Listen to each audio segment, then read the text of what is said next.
I really want to talk about a few things from my perspective. Feel free to debate and challenge. But one, how the CISO role will continue to evolve and why. How we need to continue to integrate further with the business. And that even with the advent of AI and all of the things that it brings, focusing on your people is the key to success for the future CISO role. And I'll explain that as we go through today's session. So for me, if we think about the future CISO, I would argue that already here in some organizations, the CISO of 2030, Gartner produced a Maverick report very recently where they said the notion of the chief protection officer, the one that builds the walls, will be obsolete in the next 5 to 6 years. And that's not for me to say that the chief protection role, the security element isn't foundational, it's absolutely essential, but I think the CISO's mandate will change increasingly, and I'll explain why in a few seconds, as we move away from not only just securing our network and our supply chain and our wider business, but how do we move into this concept of the resilience role?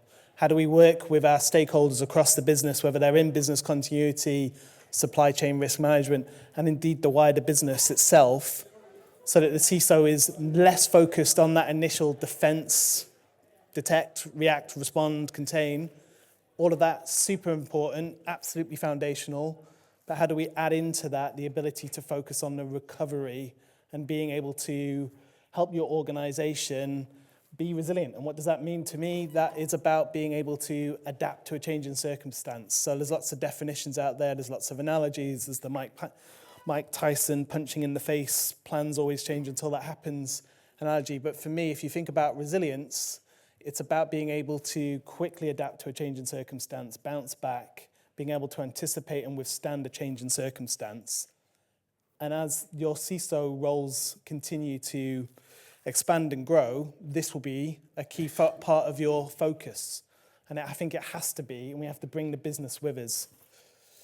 And that's not to say there should be a question mark here. It's the end of prevention. Of course, we have to protect our networks. We have to continue using the technology and the people at our disposal to secure the foundation of our organization and increasingly the supply chain. But increasingly, the CISO will be measured on how we respond to an incident, not just how we prevent that incident, and how fast we're able to enable the business to recover. And that requires us to shift our mindset into that resilience role, partnering with the business continuity, disaster recovery domains, the third-party risk teams, to really understand what matters to our organization, to understand how we're going to protect that organization in the first instance, but assume breach and figure out how we will respond. And we're going to talk about a cyber workforce benchmark report we produced here at Immersive. As we go through this, we have some copies that we can provide. But I would also argue most organizations are still unprepared when incidents strike. Challenge me on this after. A lot of CISOs I sometimes see are focused on that initial detection, escalation, containment, not necessarily on the recovery and response. They're not engaging the wider business stakeholders sufficiently. And I think, therefore, lots of businesses feel that they're prepared, but they're not when the incident strikes. And if you think about this, the key message that I think we can see here, this is from the UK, 204 significant cyber incidents last year. The cost is significant. If we go back to why your role needs to evolve into this element of resilience, cyber and resilience, is because increasingly businesses see the breach, the cyber attack, no longer as something to be terrified about. Of course, it's still something that they worry about, but it's going to become part of a cost of business, unfortunately. It's no longer just a failure of technology or of a security control. A breach will become increasingly, as we can see by these kind of statistics, something that we just have to factor into the way we run our organization. It's not that something we want to happen, but that breach will occur, and then it's all about how quickly we're able to bounce back, how we can reduce the harm and impact to our stakeholders, customers, shareholders, everyone in between. And if you don't believe me on this, I would say the UK Cybersecurity and Resilience Bill is the latest manifestation of this. So we've got lots of different regulations. We could talk about all the different developments, both here in the UK, in the EU, globally. But I'd say the clue here is, I know this is still going through the legislation primary phase, but it's the word resilience there. Governments recognize this. Of course, Jaguar Land Rover, some high-profile disruptions in the NHS, if we go back a few years ago, mean for government this is top of mind. Not only how do we minimize the impact on our critical national infrastructure, but how do we make sure that we can bounce back, reduce that harm? And that's where your role is going to be increasingly held more and more accountable for things like the supply chain, making sure that you have that accountability and oversight to understand how a disruption in your supply chain, however deep it goes in terms of third, fourth, fifth party, minimizes or doesn't create this huge disruption or paralyze your own organization.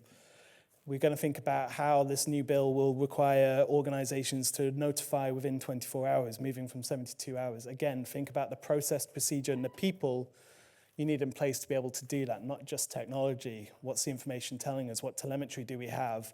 What do legal and compliance have to say about this information that we want to share with our key stakeholders?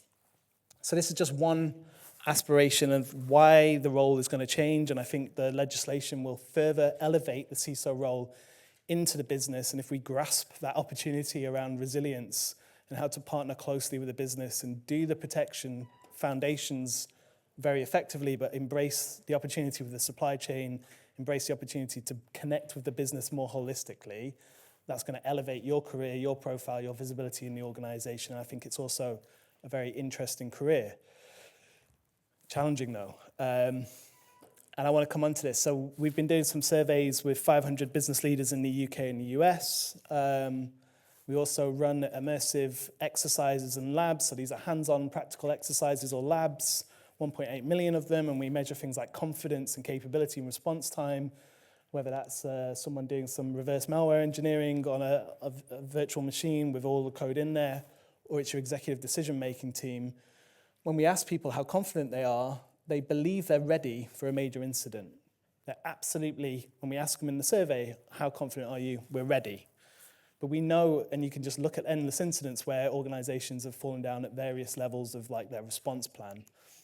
And when we stress test human decision accuracy, so when we take them through an exercise at whatever level that person operates in, whether they're in the security operations center or they're in executive decision making, their decision accuracy falls down 22%. They're not confident in the decisions they make.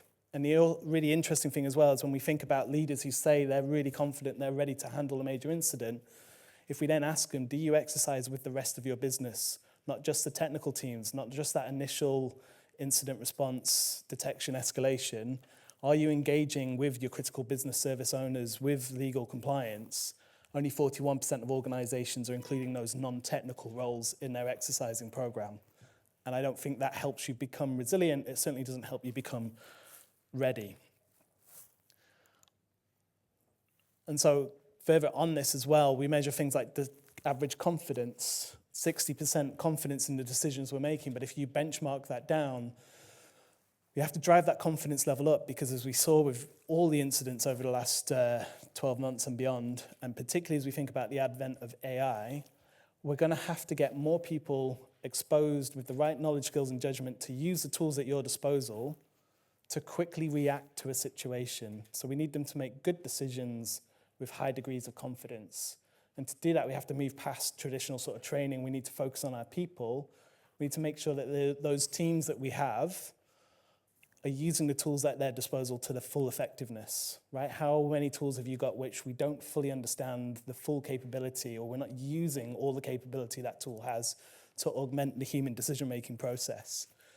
How do we have personnel across the organization, whether they're part of our crisis management team at an executive level or in the frontline security operations center, who may not have the confidence to challenge someone who's been in cyber for 15 years and talks great technical detail, but they see something in the systems and the tools that you have to say, I'm not sure that's quite right. Do they have the confidence to challenge people that may be senior to them, that may have a very strong personality? I'm sure you've all seen that in incident responses, and we end up in this kind of groupthink mentality. How do we get that confidence level up? How do we identify where people are making bad decisions with high degrees of confidence and take a different, affirmative action around addressing that gap versus people who are making good decisions but with low degrees of confidence? So again, how do we use that data to make sure that we are focused on upskilling our organization so you can build that readiness and resilience that will elevate your role within the organization, so you are prepared. In addition to all the protection responsibilities you have, you're also ready to react and respond, and you're helping your organization get ready. But I still come back to it. Most organizations are unprepared when the incident strikes. And what I think the CISO today and tomorrow knows fundamentally is if we are going to have resilience, it requires continuous confidence across our organization. So I worked in financial services. We had endless amounts of playbooks, procedures, endless amounts of highly capable, well-paid individuals at our disposal. And we had endless amounts of low-level incidents every week. So on one level, we were very well prepared and practiced. And even though we had endless playbooks, processes, tools, and capability, there was never, when the real big incidents came, the business didn't have the confidence in the CISO function, right? And there wasn't this trust, and there was a breakdown in decision-making speed because we were questioning each other, or the business leaders would jump into a technical detail to try and troubleshoot and solve that, when in reality they should be thinking on the more strategic, high-level external communication, regulatory notification, customer harm aspect. But because they didn't trust the process, or our cyber teams were talking in great technical detail that they didn't understand, there wasn't this confidence in place, even though we're investing large amounts of time and resource into creating these playbooks and testing them ineffectively. The other challenge, though, is it's hard to prove your teams are ready. And again, I'm sure in your own organizations, and I've certainly seen it time and time again, how do I know someone's ready? How do I take confidence, perhaps inappropriately, that we've got this one person in the security operations center or in our crisis management team or somewhere in our leadership team, that person knows everything. They've got the right balance of technical skill set and ability to communicate effectively to business leadership. That person is brilliant in a crisis, brilliant in an incident response, knows what to do, and we trust that person implicitly. That person may not always be ready, and they may be focused on the skill sets that they developed 5, 10, 15 years ago, and they may not have been able to keep up with the changing environment. So how do we prove that we aren't reliant on just one or two key people in our organization that are the superheroes? How do we level up everyone? But how do we measure that readiness more effectively?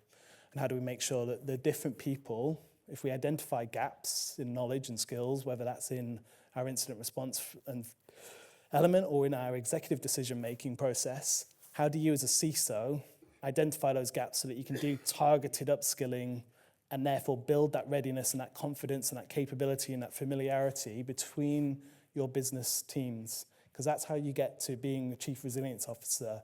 That's how you get your organization to be more effective. When I say the CISO role becomes a chief resilience officer, it may not need to be the end fact that you become responsible for business continuity and all the physical events and the natural disasters, but you need to help drive that resilient mindset so that your organization is ready to react to whatever occurs. But today's session was about future-proofing. I can't be on a stage anymore and not talk about AI, sadly. So how do we keep the human factor in check in the age of AI? And so this slide, I appreciate it's probably too small to see. You don't need me to tell you about how the threat landscape continues to change and evolve. For me, what I think we need to think about AI as is an enabler on both sides, from the defensive and offensive perspective, of course. But it's about the speed and velocity at which attacks can occur now. And how do we use AI to help our teams make quicker decisions in context of the situation? But how do we make sure that they're prepared to use that tooling in place? But also, how do we see the shift from relative impact is just time and time again increasing? So easy to attack an organization, whatever the incident may be. The skill level from the attackers perhaps reducing with AI, but the impact is only going up in terms of the disruption it has on our business. And attacks that can take, days to materialize can be now in 2021 can now be done in minutes. So how are we making sure our people, as well as our tools, are ready to react at that speed? So yes, AI is the threat, but if you're thinking about your future role and how you build your resilient organization, we need to see that they don't necessarily need to be experts on every possible AI tool set, but your wider business need to be literate. They need to understand the skill set that AI brings. And again, I appreciate this slide is way too small to see. But just to give you some examples, speed and velocity. Yes, it helps your team, your systems detect threats in moments, not hours. So that's a great advantage to you. But are you ready? Are your playbooks and procedures ready to react if one of your AI agents starts taking containment actions around an endpoint device? Are you able to keep up with that? Embrace the technology and make sure you're ready to respond. But obviously, the attackers are using this to scale up their social engineering, to use AI to speed up their ways and opportunities to attack your organization. So scale and velocity. The human element. AI, there's a Microsoft report here that says, AI can be absolutely brilliant, stop 99.9% of sort of identity attacks. So great, use it to your defense to build that protection.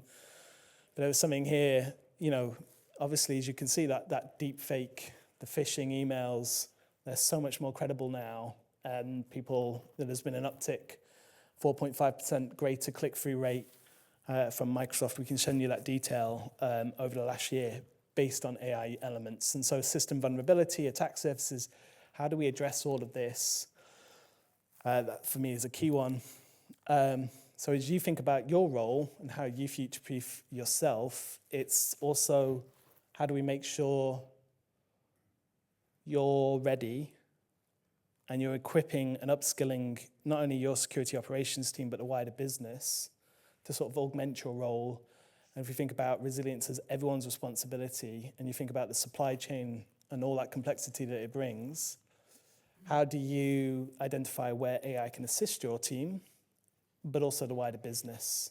How do you exercise people to make sure that they're familiar in the kinds of decisions and scenarios and disruption events that they could expect to see, and those that they might not see, that have been new and novel for the first time, and what's the difference that occurs because of AI? So how do you future-proof your skill set? How do you allow AI to take your team's focus from less mundane kind of operational activities that it can do for you so that they can focus on not only upskilling themselves against those latest threats, but working with the business to make sure that they're prepared, that you can have that higher value, more focused workforce within your own team, equipping your wider organization to make sure they're ready. And so this comes back to the human element and why AI is great and it will help you, but if you really want to build the future-proof role for yourselves and the chief resilience or chief cyber security officer with a resilience element incorporated into that role, my key thing is there's still the humans matter. It's still fundamentally people attacking people in your organization. They're exploiting vulnerabilities in your people's decision-making through those deep fake phishing emails, for example, as one example. And often if we go back to all those incidents, the 204 that occurred in the UK last year, I would argue it's not failing for a lack of technology. The technology and the systems are there to protect your organization. We just don't necessarily know we're not necessarily using them in the most effective way. And crucially, I think we're failing because there's a lack of practice coordination. And I'm sure if we got some people who went through those high-profile incidents, like Jaguar Land Rover here, they would talk about the missteps that they had, the opportunities they had to reduce the impact if they'd been able to take certain decisions quicker or react in a different way. So yes, EDR is fantastic, but if your analyst lacks the skills, you're in a bit of a pickle. So you already know all this. It's how do we continue to address those gaps? And one final thing from Immersive, where we do these 1.8 million labs across lots of different organizations globally. So these are labs against the latest threats and vulnerabilities. They're labs against specific techniques, specific tooling. What we find, even if we're releasing new vulnerabilities all the time, is some of our largest organizations, customers, are focusing on training and practicing and rehearsing the event from last year, or what happened last year to someone else. And whilst that's valuable in terms of making sure that you understand that particular attack technique, that particular capability, you've got to make sure that you're anticipating and looking forward and constantly keeping up to date at the speed of cyber, obviously at the speed of AI. And if we go back to that person, I'm sure you all have that single point of failure, that brilliant person in your security operations team or business continuity team or function. Are they still up to date and up to speed with the latest developments in cyber, or are they 2 or 3 years behind? Are they constantly training themselves on what happened in the past? How do we know and how do we make sure? And of course, if we're to evolve into that resilience role, making sure that we bring everyone together in the business.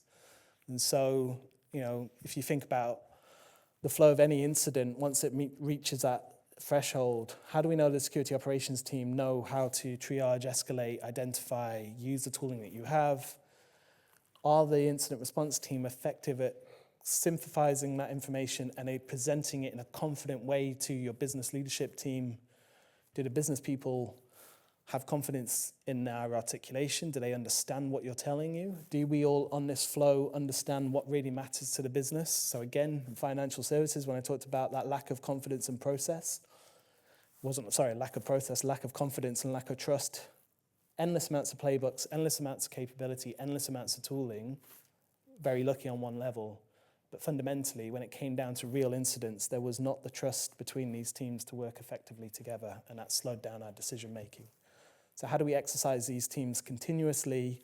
That doesn't mean a 5-hour exercise once a year, but short, sharp micro simulations that allow us to make sure that we're not just focusing either on technical containment or high-level strategic resilience, business continuity response, but everything in between, so we can build that confidence and trust and keep the skills sharp so that we are always ready. So identify the gaps in your people, make sure they know how to use the tools at your disposal effectively, benchmark.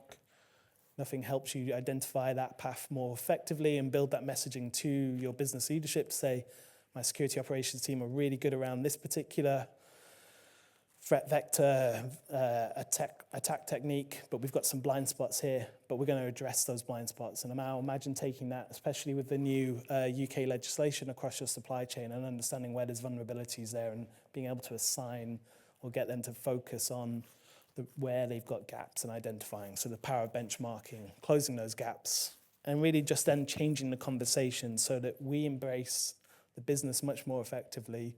What really matters to you in a crisis when we have a disruption event? How do we minimize the harm that will cause to external stakeholders, internal stakeholders? How do we make sure that we're ready? And that's how you become the chief resilience officer by default. It's having that engaging conversation with executive leadership, with the business, buy them into the process. They're getting used to cyber as just the cost of business now, sadly. So how do we stop terrifying them about the fear-mongering that can carry on, but how do we get them to help you understand what's really critical for the business so that you can build the process capability in the people so that you're ready to have that more resilient, ready conversation. I think we're at time. We're outside. I'm happy to take any questions, but we are at time. I'm outside there. Hopefully this was insightful. We have copies of reports here, as you wish. And thank you for paying attention. Hope that was insightful. Thank you.